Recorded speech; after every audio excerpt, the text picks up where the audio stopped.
how you started.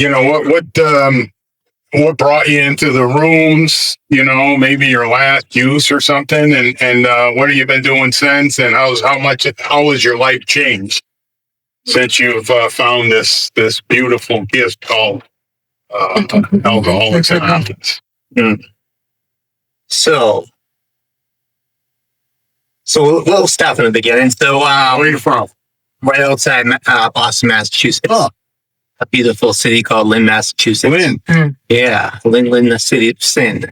Mm. You never come out the way you came in. That's where the bombing and stuff, wasn't it? That those Zanayev brothers? I have nothing to do with that. Yeah, that was the Boston Marathon. Yeah, I was there. That's the first time. That's the first time I was ever in Boston during the bombing. I was there. Oh, wow. Yep. So but the movie was great. Fantastic. If you didn't see it, unbelievable. But yes, I did see it. I know Lynn was a part of that. Yeah, Lynn's not a pretty city. Really? So, yeah, very low income, poverty. I was born March 5th, 1975. That makes me 50 years old. Believe it or not, I'm 50. Wow. Surprise. I was born and raised by a single mother who worked like 2 or 3 jobs to raise me. The only thing I can remember, like, in the refrigerator is, like, welfare cheese and powdered milk. Powdered. Yeah, they didn't have, like, ABT back then. Yeah, they got it easy now. They just slide a card and going to school hungry. My mother doing the best she could. But I was, like, always, like, I was a very happy child, but I was, like, always, like, alone. And always fear. As a child, I can remember like having alcoholism as a child, but just not having a cure, like just being that like white knuckle in it. So I found something. Now, how old are we talking about? When I first picked up? Yeah, I mean, like, sounds like you're saying you were young when you were. Yeah, I definitely I definitely have the alcoholisms. Okay. Yeah, I definitely had that fear. Okay. Lots of fear when I was a child, and my mother raised me, and at 9 years old, actually, it was about ready to be my 9th birthday. I was in bed. I heard this noise out in the living room. I come out to find my mother being placed on an ambulance stretcher. Yeah, and that was like one of the last times I see my mother alive. So, yeah, that was right before my 9th birthday. Oh, God. Yeah. And your dad's not in the picture? So my dad's an alcoholic. My real dad, I never knew, but I was I always knew my father as my brother and sister's father. And to this day, he doesn't know he's not my real father. Very weird, yeah. Mm-hmm. If you were to meet my brother and sister, which you may have. Yeah. Your brother. They look nothing like so me. Nobody told them? No. Like you didn't say anything? No, or he may know, but I found out by accident. So he may know and just never said anything to me, He just stepped up. He stepped up. He stepped up. The best he could. I mean, Sure. he was still an alcoholic. Mm-hmm. I remember hanging out with him on the weekends, hanging out in bar rooms. Mm-hmm. And I thought that was like the coolest thing, Like I would sit in the bar and get Shirley Temples, and people give me 25 cents for the I remember that. For the vending machine, little peanut machines, M&M machines, yeah. And, no, you didn't. Your dad didn't take you to the bars. No, my dad did. He took it. Yeah, 4 boys, so he used to. We'd sit out in the car. He'd go in first and then line up 4 sodas and 4 bags of chips, and then he'd whistle. It was time to go. But yes, so I experienced this. People giving you quarters for the. Yeah, so it was alcoholic. So when my mother passed away of cancer, like I said, we lived in Lynn, which was this like poverty-ridden like city. My grandmother was remarried to a guy who was kind of well off. My grandmother was retired. He worked for the train system. He was getting ready to retire. My mother passed away, and her last wish to my grandmother is raise my children, me, my brother, and sister. She was able to scrape up money, and we moved down to a small town right before Cape Cod called Marshfield, Massachusetts. Which was like a real, like culture shock. everybody had money there. And Like the exact opposite of where you just came. yeah. So I remember feeling like more alone than I felt like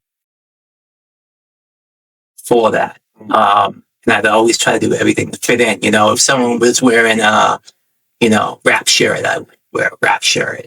If another group was wearing like a Motley Crue shirt, I'd wear a Motley Crue shirt, I was like a chameleon, chameleon. And I also remember, going to the grocery store and, back in the day, they didn't have the EBT card. My grandmother had food stamps, and I'd always be so embarrassed. And, so it was like a different world.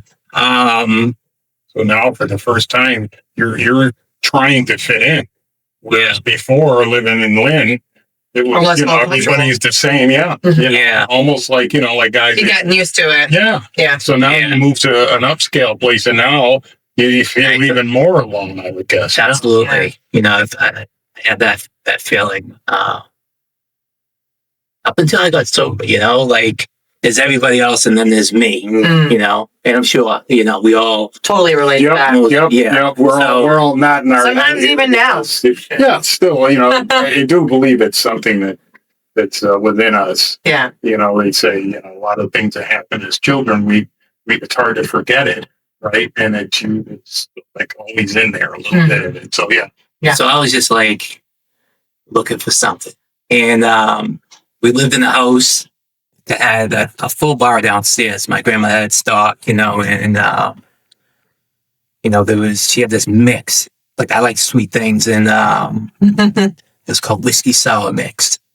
And poured some whiskey into a milk jug with water. I read the directions with water and the mix. And then I met two other kids out in the woods. Just went to town. Found what I was looking for. Wow. Yeah. And then the next thing, just chasing it. Felt cool. Felt a part of. Probably didn't feel so alone. Such a familiar, oh my, it's like How old were you? How old were you when this? I believe 14 years old. Pretty young. And I would do anything to get it, rob, steal. I remember my little cousin had a paper route, and I would steal his paper route just to have enough money to go get that drink on, because eventually the bar downstairs ran out, filling that stuff up, filling up with water. You go back and you remember you put the water in there. And she had the black lines, measuring the alcohol. So you have to fill it up, Yeah, because if it wasn't me hitting it, it was my brother. Sister, yeah. So, but yeah, that's how many siblings did you have? One brother, one sister. Okay. Yeah.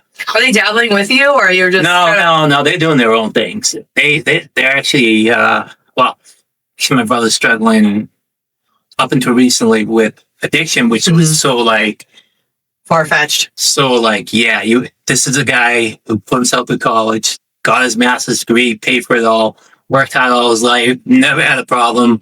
I was always a black sheep, and sure enough, he's calling me to help.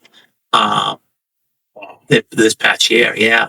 Just I think he's probably has 120 days, maybe. What a testament. What a story in that you were the one, right, showing alcoholism and issues, and he was, the way you just described it, wow, is what I say. And then this addiction. Yeah. So what an unbelievable my life was never supposed to be this. I never thought this was for me, or I would have it. Just thought I'd always be using. Eventually, I found harder drugs, and I just accepted that, homelessness. I lived it on the streets of Boston for 1 year in the cold. Yeah, just panhandling. No, this is after your mother passed? Yeah, this is later on. After my mother, after high school and stuff, I went in the military, went in the Marines. Oh. Yeah, did some time in the Marines. Drinking got a little faster there, Oh, you know? Mhm. That's a big Yeah, part. yeah, that's like- Yeah. So, Yeah. and then once I got out of the Marines, I started managing nightclubs in Boston.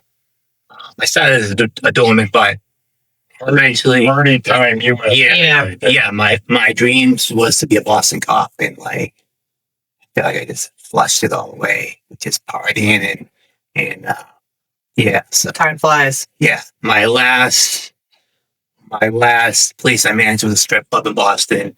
There's only two of them, and started dating one of the girls. There's only 2 strip clubs in Boston. Yeah, there used to be only one, but they just built another one. Stop it. And I was That's why I chuckled. yeah, there used to be a place called the Combat Zone, which it was like it was crazy, like in the 80s and 90s. I would think so. Mm. When you're Yeah. limited to just 1 or 2 places to go, Yeah, you know. the place I worked see in, that. a small hole in the wall. I started dating one of the girls, and she was a heroin addict. Mm. And I didn't know anything about heroin. Mm-hmm. Like, and I didn't know she was a heroin. She was clean at the time. And then she had relapsed. And yeah, I found out real quick. You know, I was given the money to buy it, always having to like come up with money for her. And then I never knew you could sniff out heroin. I always thought like it's just IV. So I'm like, shoot, I'm paying for this stuff. I'm gonna try it, you know? And one thing after another. Yeah, that led into you know, heroin, crack cocaine, There's no line after that. There's no line. just all downhill from there. It's the saddest. Homelessness. And, It is the saddest. What I remember about crack, it pulls your soul out of you. yeah, it takes you out the faster. You just feel like you're just a shell, you know. I've heard it referenced where there was a gentleman I've met in the rooms, and he said that even years later, and he had been struggling in and out of the rooms for several years.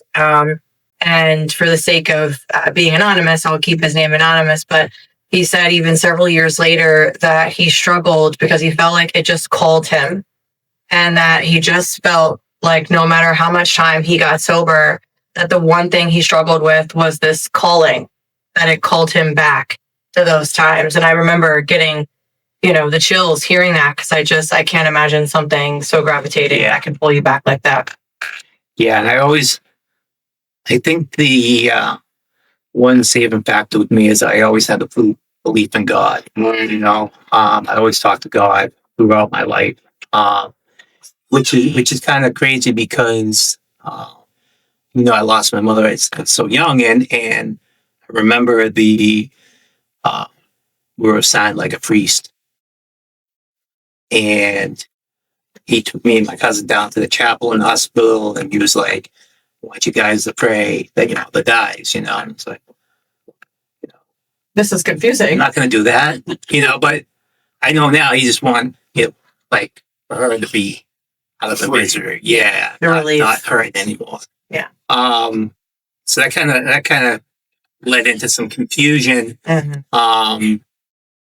But I kept seeking God. But like I said, homelessness, I had a sister that lived in Fort Lauderdale, and my brother was like, listen, I'll buy you a plane ticket.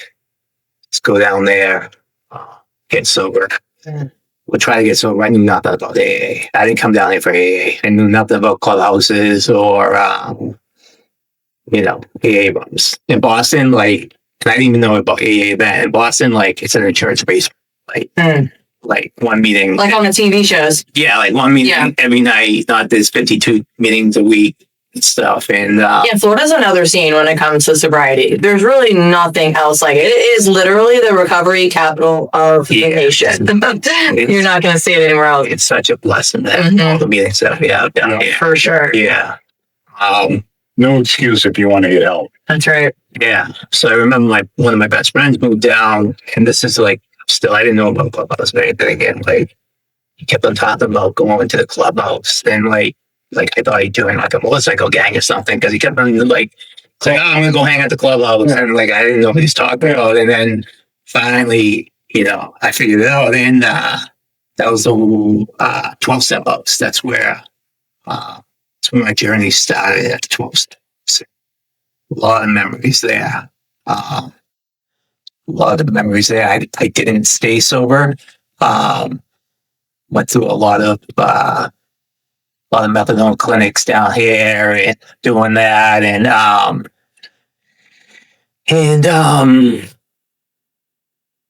so fast forward. I'm probably missing a lot, but It's okay. How old are you? There's a lot. There's a lot to unpack, but you have plenty of time to. Like I said, I'm 50 years old now. I started using. I started using hard drugs around 2000. So, yeah, so just in and out and trying to get sober. How long you been sober?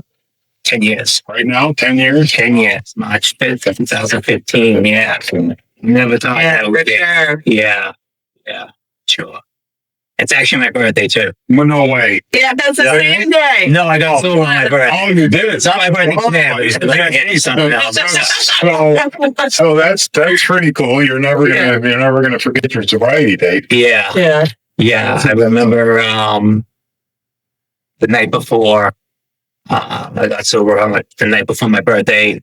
I just wanted to die. Really wanted to die. I had a handgun. Was going to take my life, and I couldn't buy the magazine for the gun. Wasn't right for it. And now I cried out to God, and I called the guy the next day, my sponsor at that time. And I'm like, I was so much pain, and just got right to the steps, right to it. And I remember when I did my step 4 and 5, like everything was just so lifted. Like it was the most amazing. I felt like I was floating. I hear that a lot with 4 and 5. I know. Because, yeah, that's. But the crazy thing is, this is a true story. Like a couple days after that, I found the magazine and the bullets right where I was looking. True story. I kept the gun, refrigerator, and the magazine in the drawer. Yeah. So somebody kind of slid those out of the way and you couldn't get to them. So you believe if you would have found that magazine, we wouldn't be sitting here. Yeah. There'd be no Fitz. There'd be no baby Abby out in the weight room. You know. that's a part of all line into it. Yeah. How low that we can go, how low. How dark it gets. How dark it gets. How dark it gets. Yeah. And I can clearly look back at my life and see God's hands. Mostly everything that I think about. It's a long way, my friend. Yeah, and it goes through, explaining, at least in my step 2, because it's easy to recognize it when you're looking for it. It's easy to recognize that God was in our lives and there was divine intervention. And as the literature even refers to this power pulling us back from the gates of death, right? And that's a reference to higher power. And one thing that was evident to me was just that there was an actual unexplainable occurrence many times over.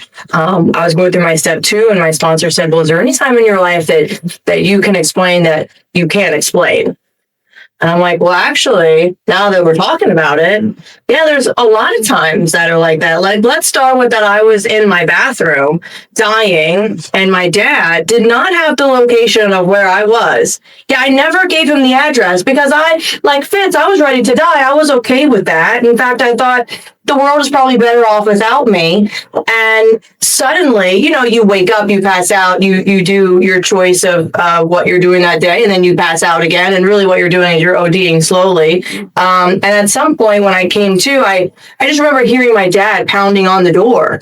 And I just thought to myself, how does he know where I am? And we were going to detox that day. And that is just one of many hundreds of experiences that I think, as you're saying, it is the unexplainable occurrences that God stays anonymous through all these times, to show that he loves us, one, and to show that it's evident that he can actually make some pretty powerful moves in our life, that can save us quite literally from death. So I think that that's what you're explaining, is the unexplainable occurrence. I think personally, if you probably looked in that drawer, it was probably sitting right there, but you just looked right through it. How many times have we actually went to go look for something? That's the only explanation. I know. Clearly, nobody actually moved it. Yeah, right. You're absolutely right. I can't explain how you go from like using all the time, knowing that it's wrong, right? Knowing that that your life is going nowhere, but you're still doing it. You're in that I don't know, vicious cycle. The vicious cycle, and then all of a sudden, I mean, it's just like that. All of a sudden, after years of lying and cheating and sneaking and hiding, and all of a sudden, I don't want it. I'm not looking to buy it. I have money, and I'm not spending it. Yeah, I was just like, it was no question a divine intervention. There's no other explanation. Yeah. I tried many times to quit on my own. It just wasn't possible. So, once again, this AA thing, this it's real. So for those that are struggling, and they're still out there, and they wish that they could get in, and they wish there was a way to, it almost seems kind of simple. But don't you guys agree that once putting down the drugs and the alcohol was like the easiest part of this whole thing? It's like, okay, now what? Or like, I don't know if you've had ever gone through this more than once, but so many of us come in here time and time and time again, hundreds of times, detoxes and treatments, and we're like, what? It doesn't work for me. It's not going to work. It doesn't work. I'm too smart. I thought I was coming in to figure out how to do this and not get caught, frankly. When I was told about going to detox and to treatment, I thought just like you, I didn't know anything about it. And I said, sure, I'll go. I do need to be refreshed a little bit. I need a nice place to sleep and get this out of my system. And I thought if I do this, maybe I just figure out a way to do it and not get caught. That's what I thought all this was about, Yeah. And then when you come in, you realize there's so much more to it. So tell us some of that and how you got So I got down here. And so I like to say, like, there's a window of grace that God opens, and it only stays open for a certain amount of time, and you can either jump through it or not, and that time I was in so much pain, and I jumped through it and rode that, and in 10 years, I really haven't had like an urge to use, which is like a miracle. Like people like, people, skeptics that don't believe in the Bible, and they're like, oh, Jesus parted the Red Sea, and where is he now? And like, don't believe in miracles, but like 10 years sober, that's a part that's like part of the Red Sea, that's for me. Like, I don't need to see the ocean. Like I know it, I live the miracle, That's real. And as you mentioned, I have a, beautiful wife and just had a baby. And you're right now with you. Yeah. And it's like, I look at him and I hold him every day. It's just like, this is my life. And like if I was to write it, I would have messed it all. I wouldn't have came close,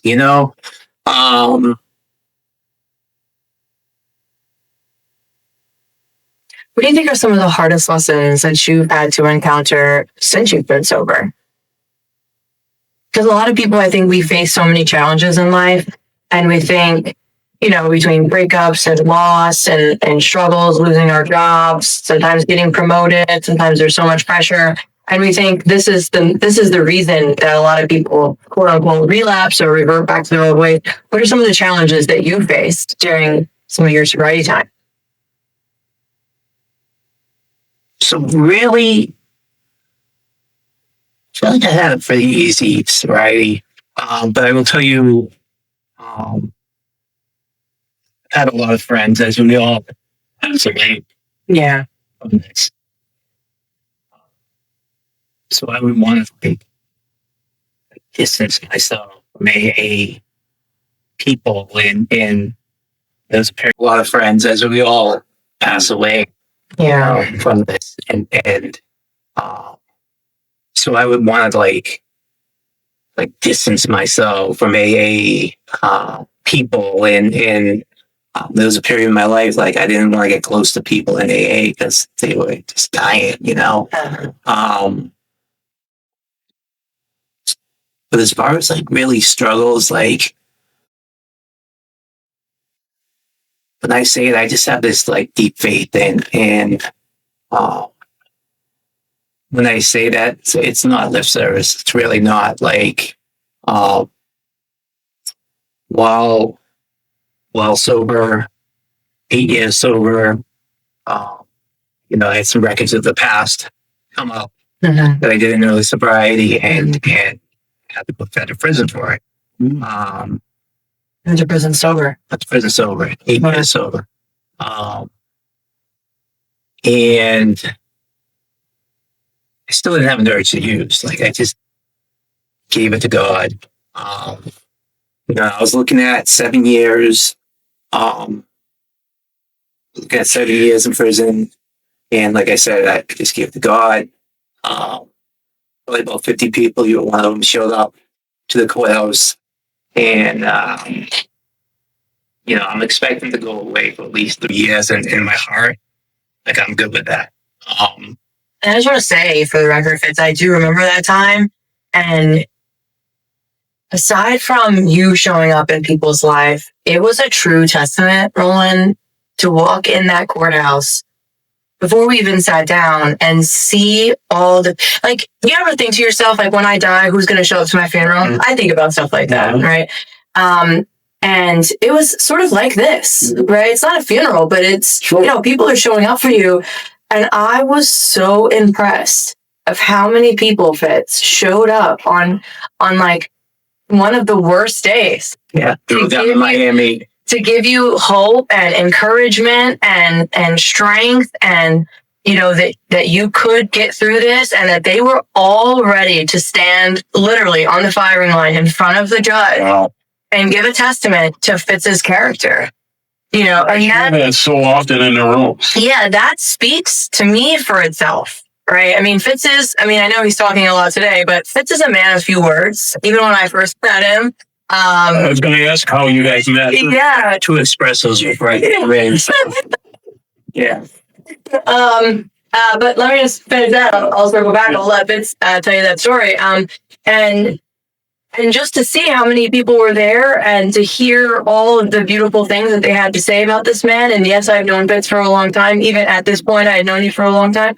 And I was even more encouraged to get up and just be true, which was easy for me. Everybody had a chance to get up. Not everybody. Unfortunately, the judge is not that nice. You picked a few people there. Yeah. Most of them. But they were all ready to do it, is my point. Sure. You know, I mean, willing and able. Yeah, no questions So it's asked. funny, like even the prosecutor was like, he said to the judge, he's like, I've never seen so many people show up. And I know that from AA, but still I've never seen courtroom. And he was like my biggest opponent. Like he was saying such great things. And you just can't make this stuff up. You can't make it up. And my attorney, like every time I talk to him, he'd be like, yeah, but 7 years. That's how long you're going away for. And I'd be like, well, you don't know the God I have, and relax. And like, you know, like, you're wrong. I've been doing this a long time. And so anyways, the judge was very lenient. She ended up giving me 13 months, which accounted for about 8 months away. She ended up giving me 13 months. The prosecutor came up to me after. He said, hey, I just want to tell you why I do this. My sobriety date is this. And like, I got chills right now. It's crazy. And that's another God moment, right? That's another time God is intervening in my life and sending an angel. Because it could have been anybody, you know, it could have been It's like just the opposite. And then I walk outside, and my attorney's like, I need to really start believing in this God stuff you believe in. But yeah, thank you for being. Thank you for being. Of course. Of course. So how do you know him? How do you? Well, I'll let Fitz, since he's the one that kind of orchestrated most of it and was a part of the group that all set it all up. Yeah, so we had started a little business, me and Brandon, who's now her fiance. And we started a little business. Yeah. Super cool dude. Yeah, he's awesome. So crazy enough, the trouble I got in, I used to own a drug and alcohol treatment center. One of the doctors that was working for me, he did some machine shit on his own. Nothing to do with me. They wanted him badly, and they looked for anything on me. I found a little bit, but anyways, so he I have to put this stuff out there, but I had a friend who called me and said, "Hey, I have a friend who needs help. Can you help him?" I said, "Yeah." Sent him down, and sure enough, this guy Brandon jumps out of the cab, and he has a 3-piece suit on, and he's like, "Hey, I need my laptop with me," and I'm like, "No." But anyways, it's a true story. We got to get him in here to share the whole. Yeah. So great guy, right? And great guy, and he's a friend of a friend, so like that makes him even a greater guy. And he just kept on pitching me on this business idea, and I'm like, "Look, you get a year sober, I'll put the money in, and we'll get started." And sure enough, he got the year sober, and so we started this business, and I guess we were hiring and for some position and customer service. Yeah, I was kind of out of it because I was running another business. Okay, I was still running the treatment center. That's incredible, though. Yeah. So yeah, they met with her, Bethany, and they hired Bethany, and I think I was in the office one day. I was looking for a speaker. I was doing the commitment at PBG. Okay. My first 3 years, I was very heavily. Palmetto Beach Group. Yeah. I love that man. Yeah, 100%. So it was like, "How long do you have sober?" And she was like, "I need a speaker." I had about 9 months at the time, and keep in mind, as she checked boxes. I had barely just started working at this office. Okay, barely just started working here. Maybe a week I had been at this office. Okay. Yeah. So she comes right in. Yeah. So yeah, I really didn't know her much, but like, she could talk, and then I just knew she would be a good speaker. So she speaks for me. Randy comes to the meeting. He's in the audience per se, and something's formed during the meeting. I'm not sure, but I used to own a pizza restaurant right up the street here, and we all went to the pizza restaurant after the meeting. And next thing they know, those two are talking, and that was how long ago? It was in 2018. 2000. That was May of 2018. So that was like catalyst. It was. Speaking. It really was. And that God moment, Another gift. It really was. Another gift, yeah. Yeah, because so Fitz was sharing the meeting. I didn't expect, so we have 2 other business partners, and Fitz had these 2 chairs. There was a table out front. You know how they have the tables the way that it's set up. We're back before it was the new meeting now. And he's like, "Well, we need to save these 2 chairs." I said, "Why?" He said, "Well, we have people coming." I was like, "Okay."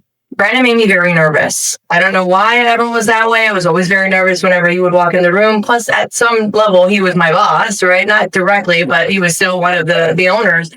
And so I see him and the other business partner walk in. My heart sunk, because for one, in AA, you are very vulnerable. You are sharing a part of your story that not everybody knows. I just started this job. I'm thinking to myself, for one, I have to do very well now.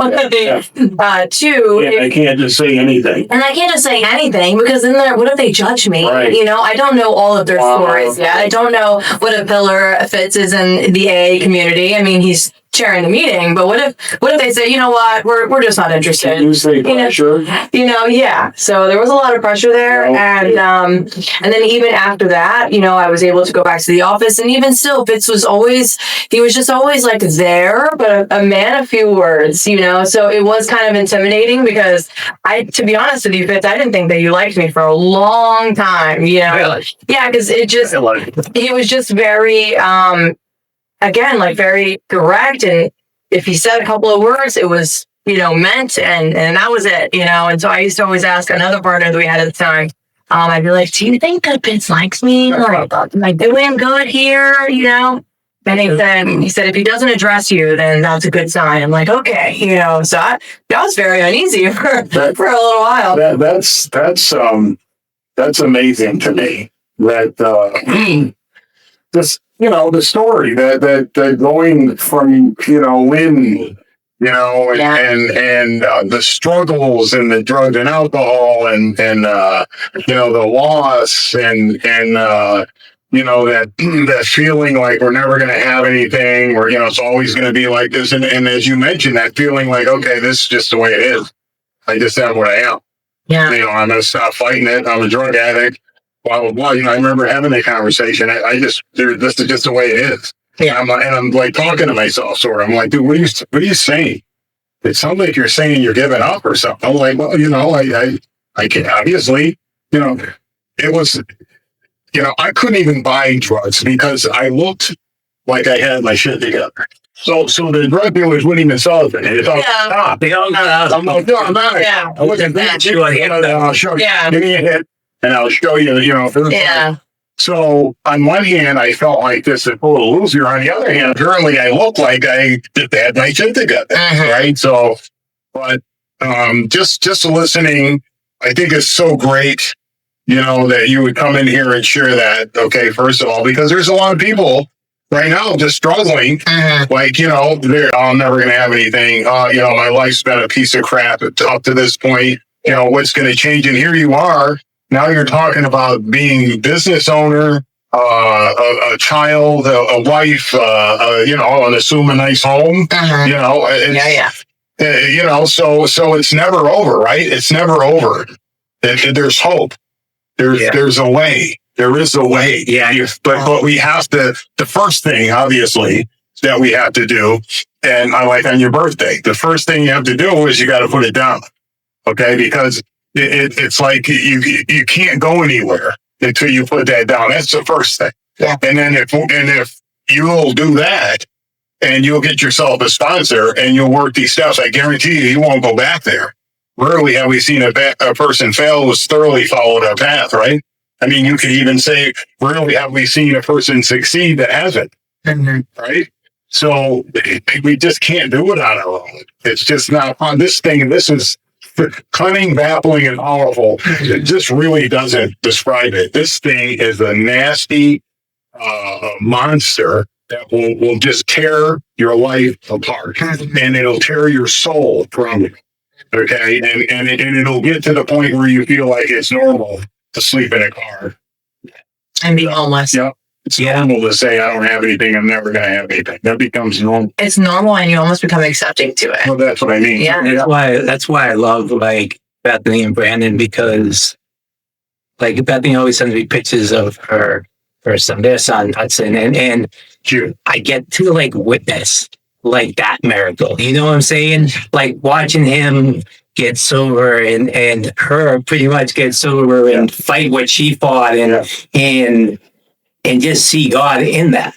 You know what I'm saying? And see God in that. And when I see those pictures, it means a lot to me, and to watch it, I don't think people understand like why I'm so like interested in it. It's beautiful, man. What you're saying is beautiful. It's beautiful. We can see beauty, when we get outside of ourselves, we can, maybe for the first time for some people, can feel love and affection for other people.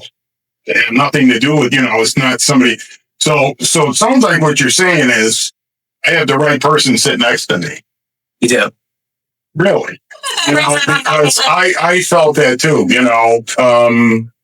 it's, we'll both tell you this. It just was this weird thing, where I heard her speak and I said, kind of like you, I said, she's got something. She's got something. I don't know what it is, but I want her on, so, and I didn't even have this podcast thing together. It was just something I've been talking of. And then when I talked to her, she's like, and I asked her, would you be interested in, if I were to put a podcast together, would you be interested in like speaking for me?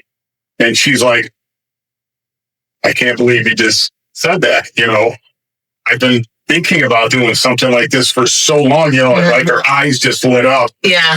And I'm like, okay, maybe this will work, and then here she is, right? And so far it's, I'm just thrilled. Really, I do. It's a good feeling knowing that you have the right people like on your side. So the support around us is important.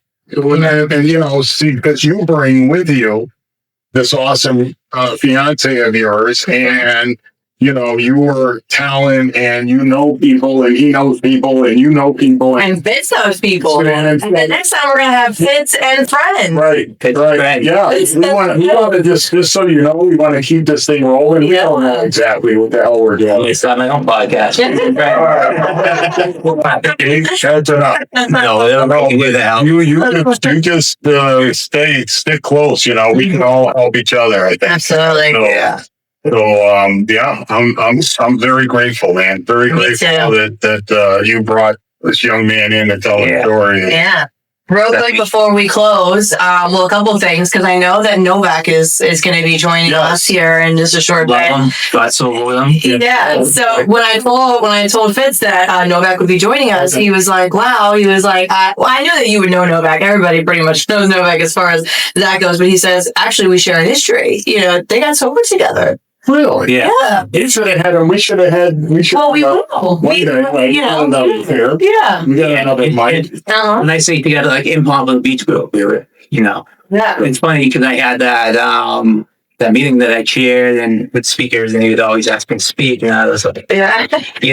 So do you still do that? Do you still get speakers? No. So you still go to meetings? I do go to meetings. Good. Yeah, not as many as I'd like. Okay. Well, we're in a big schedule, and it's just got a little bit busier. Well, take it from me, 25 years sober up till COVID, and out of the blue, I'm on a golf course, and I smell marijuana, and all of a sudden, like all those years, man, I'm like, hey, what do you got? Can I get a puff of that? I'm like thinking to myself, what did you just say, dude? What do you really? And the next thing you know, I got 12 different kinds of weed in the garage, and I'm smoking all day, every day. So it's so important to stay close. We hear it all the time. It doesn't matter how much time you have. Don't ever, because whatever it is that you're moving AA out of the way to make more time for, you're going to lose it. And, that's just a fact. And I'm a perfect example that it doesn't matter how much time you have. You can go back out, man. So thank God I didn't go back to the other stuff, but that's actually why I'm here in Fort Lauderdale, is because I was living in Tampa when this happened, and she said, "Listen, I don't know what you're going to do, but this thing ain't working, this marriage thing." And Your wife. Yeah. And next thing you know, I'm on an Uber, and I'm in an Uber going to the airport.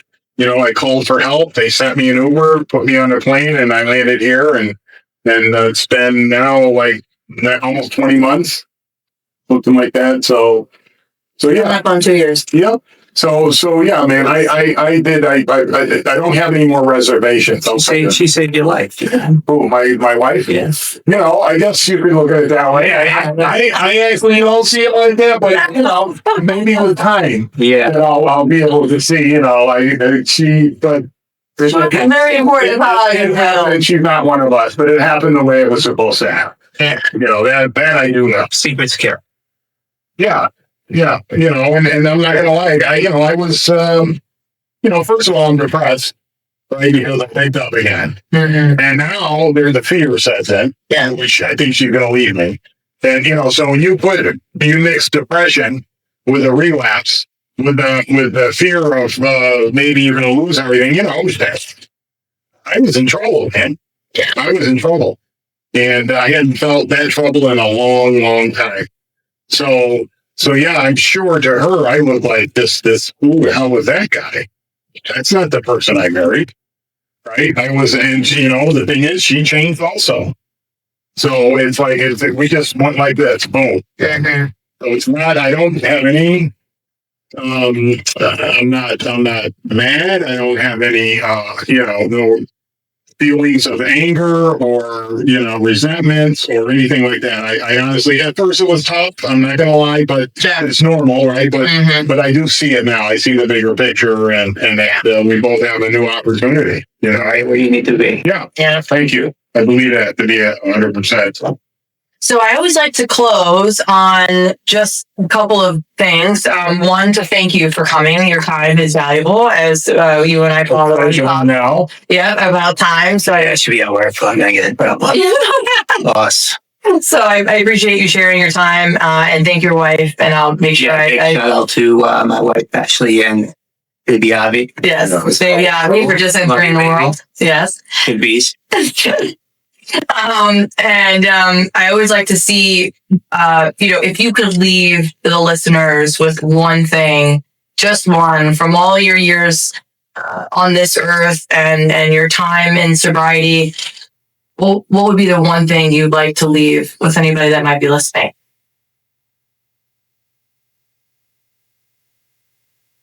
Just surrender. There's people that really do care and really do love you, and help is there. You just have to ask for it and surrender. And get into the book, the steps in the book, and get yourself a sponsor, and you'll stop looking for the destination, and you'll start to really enjoy the journey. I was always looking for the destination. Now it's so much more. It's a journey. I can look back at the last 10 years at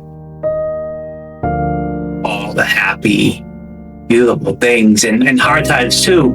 But the journey's been great. Even prison.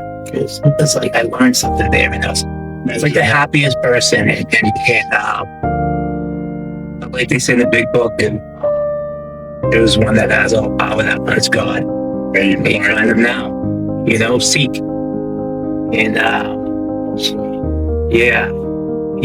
I'm not really a big thumper, but he's real, and that's how testament to that. And my beautiful baby that's really not supposed to be here, and real quick on that, we went through 2 rounds of IVF and IUIs and nothing, and they're you have to get up babies, and we went to adopt a baby. We paid a social worker. They did the home visit. They approved us to adopt. 2 weeks later, we're naturally pregnant with this beautiful baby who came early, 6 pounds, and is this little, and he's just this beautiful, he's the size of a football. Yeah, he doesn't really cry like you. He had a big blowout on the way. Yeah, what?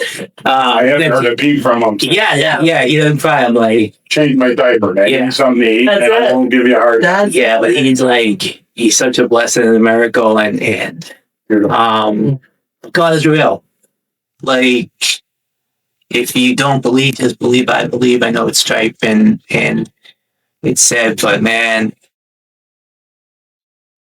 if I could give how I feel inside to someday, I would.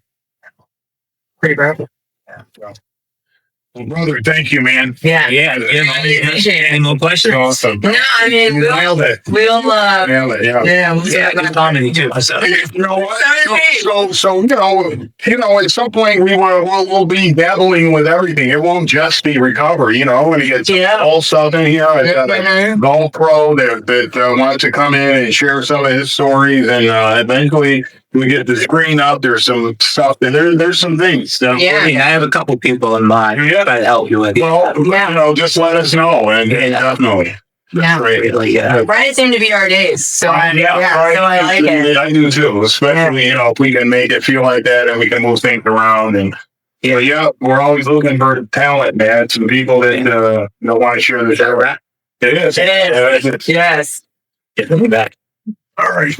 Okie dokie. Follow us on TikTok, YouTube, and Instagram for updates on our latest videos.